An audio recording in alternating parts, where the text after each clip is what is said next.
Hello everyone and welcome to the Elle Sera podcast with me, today's host Kelly. Today's guest, the wonderful Danielle Broadbent, has come all the way from Bradford to share some wonderful things with us today. She is a familiar face to those of you that may watch Channel 4 with a lovely stint on Naked Beach that I'm sure we're going to get into in a little while. But she's also been cruising the airwaves on radio, and you also have an Apple top 3 rated podcast, I Dare You. Is that correct? That's right, yeah. Danielle, tell us a little bit about you.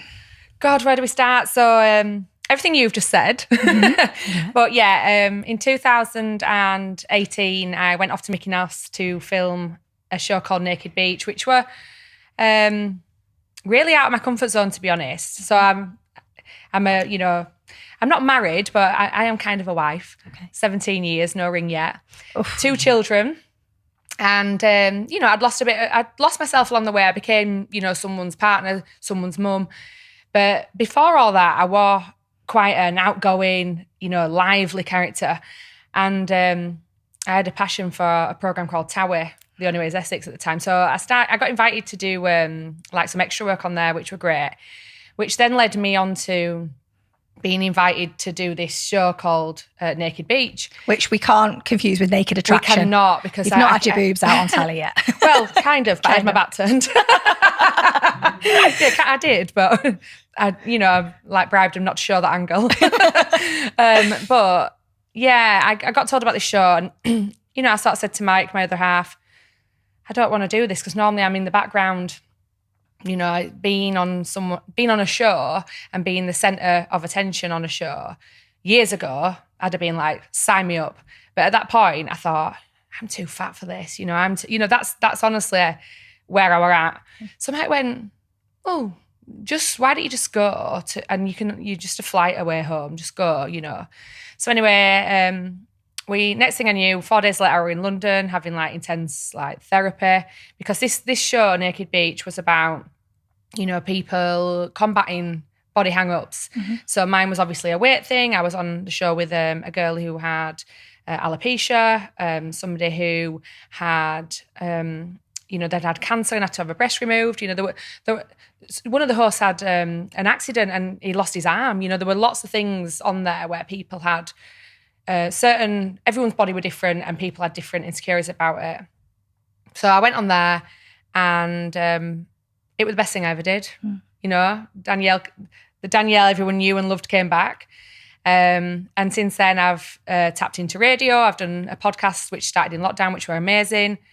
But yeah, lots and lots of exciting, wonderful things, that I'd have never imagined I'd be doing. Yeah. I hope that you don't mind me sharing this, but you are 40 this week. 40 in, what day are we?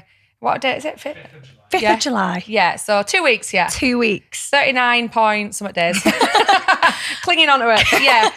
And the reason I say this is the vast majority of our customer base at Elle Sera is we've got ladies 18 through to 88, but we've got a real big pool of them that are very alike to yourself. They hit that kind of 40, and some of them are really great and happy about it, and some of them are a little bit daunted by the prospect of being 40. What will 40 bring to you? I think 40 will just bring more fabulousness. I've never been hung up on age.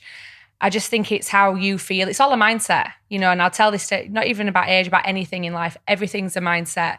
So to me, 40 just means I'm opening another chapter. And I feel that all the things I've achieved and accomplished over the next few years are only going to get better and better, because now I'm getting to this, when I hit my 30s, it was like, I know myself better now than I've ever done before, which were a complete lie because I were an insecure and, anxious mess. But now I actually feel that. I feel like I'm turning 40. In the last sort of 5 years, I've done a lot of soul searching and really found and got to grips with things I didn't even know about myself. But I feel that that's something you only get with age and experiences, and you sort of come into a bit of, well, that's how I feel anyway. Everyone's different, but you maybe come into a bit of confidence, and you I just feel like it's a maturity mindset now. Yeah. Fair play. Well, I think you look fabulous. Thank you. As do you. I literally, like, when we connected, I was like, I thought you were the same age as me. I'm 33, and I thought we were very aligned. Well, I'll take that. When you messaged me, you're like, it's my 40th. I was like, what? 40 is a mindset. I'll always take, oh, you look younger than that. But then I think that people, like when my kids say, oh God, my mum's 40 this year, to them, that's that's an old age. But really, to us women, actually, it isn't really, is it? You're as old as you feel. Absolutely. I had the weirdest conversation a few days back in the hairdressers. A lady that was sat next to me was like, I know your face. And I was like, really? Where from? And she was like, did you go to Farnborough Road Primary? I said, yeah. She went, oh, you know my son, Chris Dawson. And I was like, oh God, yeah, I do, you're right. And then I looked down and I was like, of course you're Chris Dawson's mum. You haven't changed a bit. And she was like, well, I mean, there's been like a good 25 years between that, but thank you so much. And I think when you're younger and you look at older people, they just kind of stay that way, and they always never seem to look like they get any older. But as I get older, I feel like I'm really aging, and I'm aging at a rapid pace.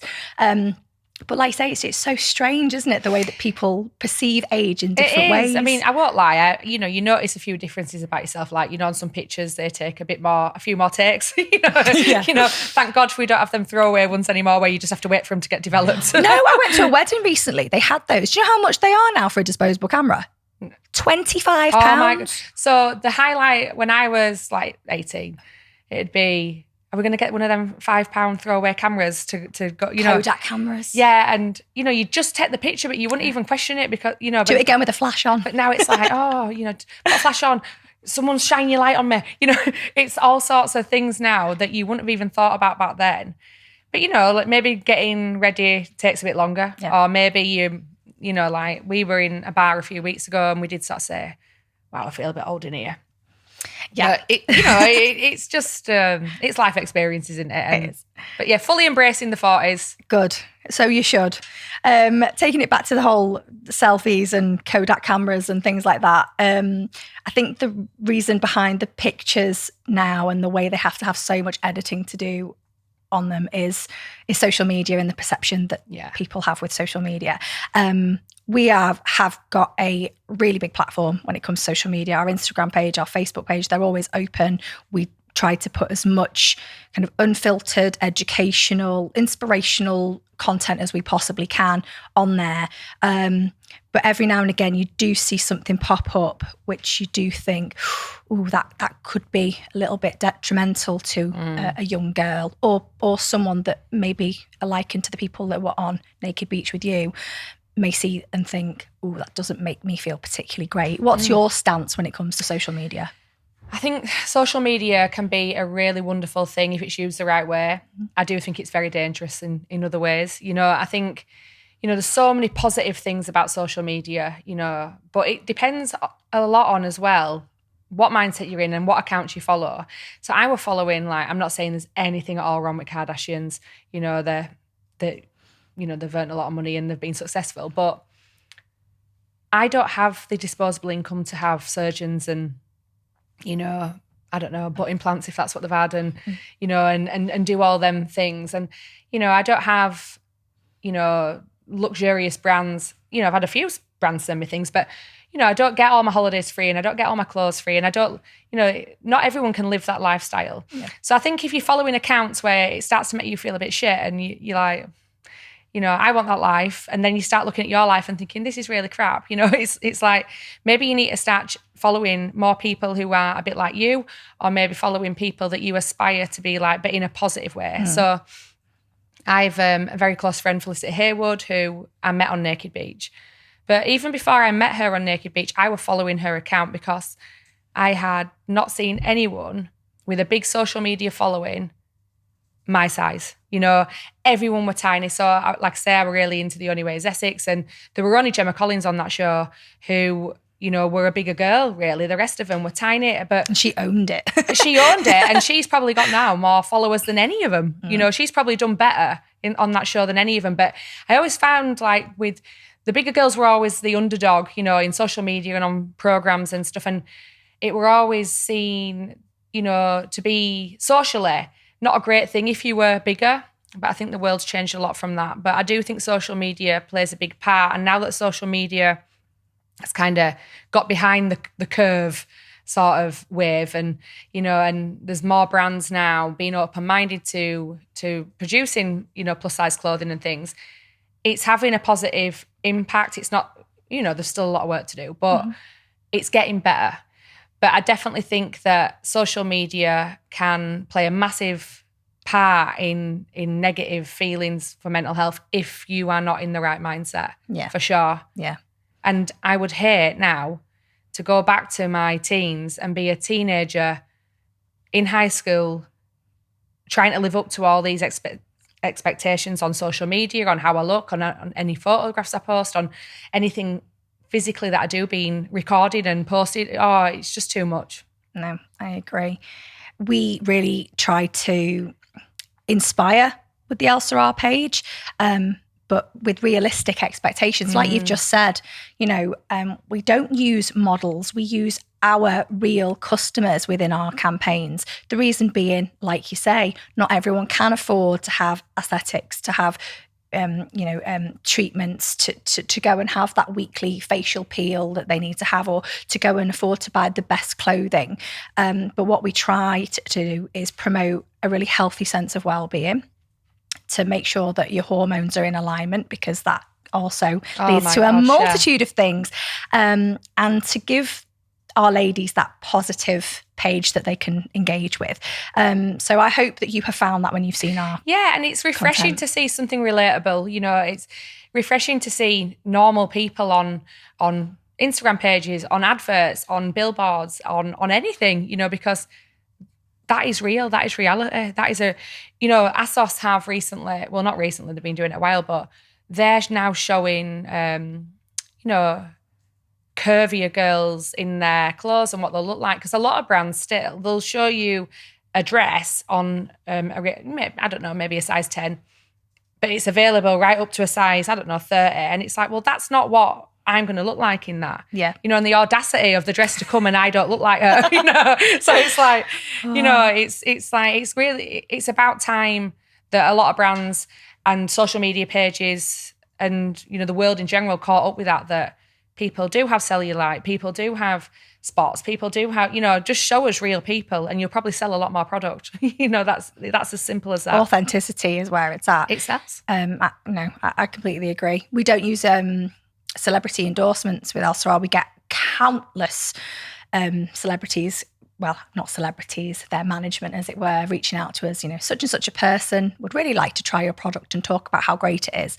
Well, if they want to do that, they've got the means to do that themselves and to do it authentically. If they want to talk about it, brilliant. But actually, there's a sea of other women out there that, I would rather gift at our discretion.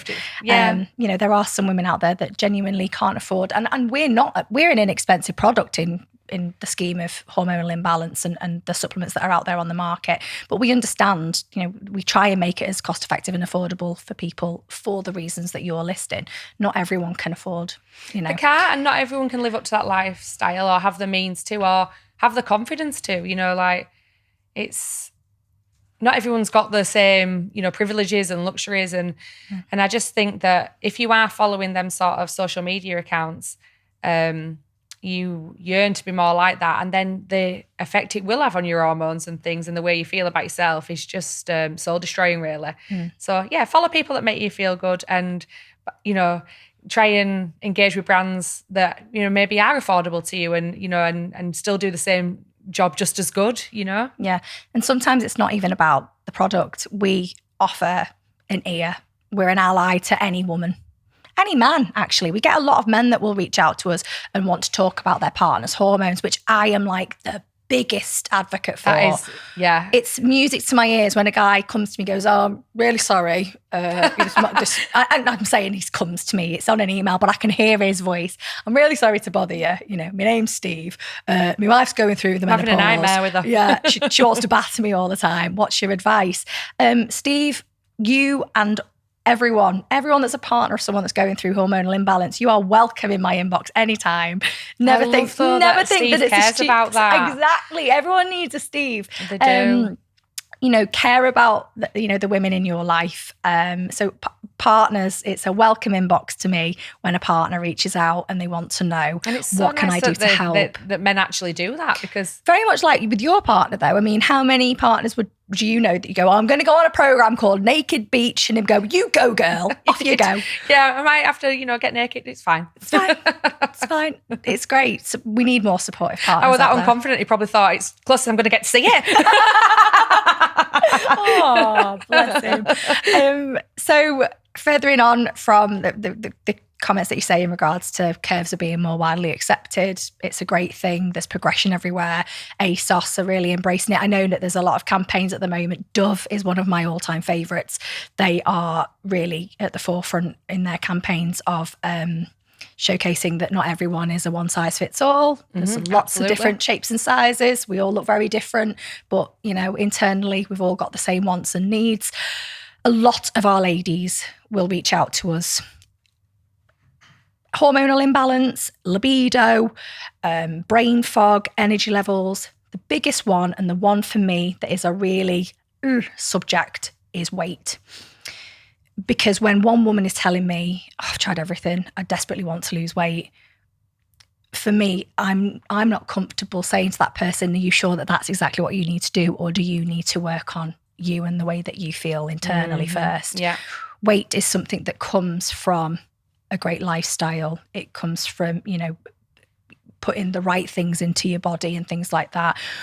If I were a person to say to you, you had your hang-ups about weight, now you've become a lot more accepting of how you are and what you look like, what's the outcome if I was to say to you, I'm really struggling with my weight and I don't feel good about myself? What would be the response? I have this a lot with a few of my friends who are even thinner than me. They'll be so hung up on, clothes size. I think clothes size is a big one, because I can go in one shop and I can buy a size, I don't know, 16. Yeah. But I might go in another one and I could be a size 20, because you find with a lot of clothing brands, they'll cut corners with stuff because they want to save money on their materials and costs. And it's very clever as well, because what they'll do is, I can't remember the term for this, but there is a term. If you're a size, just say for example, you're a size 12, but in that shop you're a size 10, which shop are you going to go to? So they're very clever. There is a thing, I can't even remember the term. I'll have to find it and send you that. But it is a thing. It does happen. But I say to my friends with stuff like that, they'll say, I've got, bingo wings. I met a guy on Naked Beach who had one arm. Be thankful you've got two. Be thankful that you can, when your family get home from work or from school or just in general, that you can actually hug someone, because not everyone has that luxury. My other friend, I've got loads of cellulite on my legs.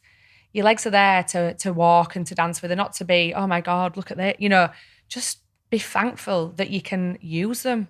There's millions of people, children even, around the world dying of all sorts of things that shouldn't even be, they shouldn't even know about. The world's a beautiful place, but it's a tragic place. Just be so grateful that you're healthy and you're here. Yeah, you might be a few pounds or stones even more than you want to be, but the most important thing is, you're loved, you're here, life's for living. If I could go back now, when I'd had my son, so what is he now? He's 12. I just before that got diagnosed with an underactive thyroid, which is a big thing for hormones, because your thyroid gland, as you'll probably know, it controls your whole metabolism. So I remember being a comfortable size 10 to 12, and I were putting on loads of weight. I were training like mad as well, and eating right, and I were piling on all this weight. And the thyroid, it doesn't just control weight, it's your anxiety, it's your, like, my voice changed, my hair were falling out, and I was thinking, what on earth is going on? And it came out that I had this hypothyroidism, which is now controlled. But, weight gain, it can be about lifestyle, it can be about the food you're eating, but it can also be something you really can't control. Where it's taken out of your hands, you might have an injury and you can't work out anymore. So you might put on weight, or you might have a thyroid issue, and it is what it is. You're still here though. So, just you know, try and be, I believe in, you know, people tell me a lot, you know, really you're promoting an unhealthy lifestyle. I'm not. I'm a bigger girl, and I still go swimming. I still do, you know, the odd gym workout. I'm very active, but people seem to think if you're bigger, she must be unhealthy. She must be lazy. It's not the case. There's a much bigger picture around a lot of things, you know. But I had to stop using my kids as an excuse of why I'd put on weight. Because they'd be like, "Well, I've just had a baby. Oh, how old is he? 12?" You know, it's like I had to accept that this was my body now, you know, and you have to fall in love with that again and embrace. Stop looking at the negatives all the time. Yeah, my stomach might be a bit bigger, but I've carried 2 children. You know, I might have stretch and your body marks. does change through pregnancy. I've not been blessed with children yet, but our founder Alyssa, she had beautiful baby Grace about 7 months ago. Now she's that kind of go-getter. I'm going to get back to just as great as I was pre-baby, and some people do, and she has, but she's worked really hard for it. You know, it was the right diet, the right lifestyle. It was the amount of exercise that was going into it. It wasn't just that she snapped back from it, but she will then say to me, do you want this dress? And I go, well, it's not going to fit me. If it does fit, no, my skeleton's changed. And I'm thinking, oh God. And she's like, no, I'm telling you right now, there is something that happens post-pregnancy. And so many people used to say to me like, oh yeah, you know, your body changes. I think, no, it's just an excuse.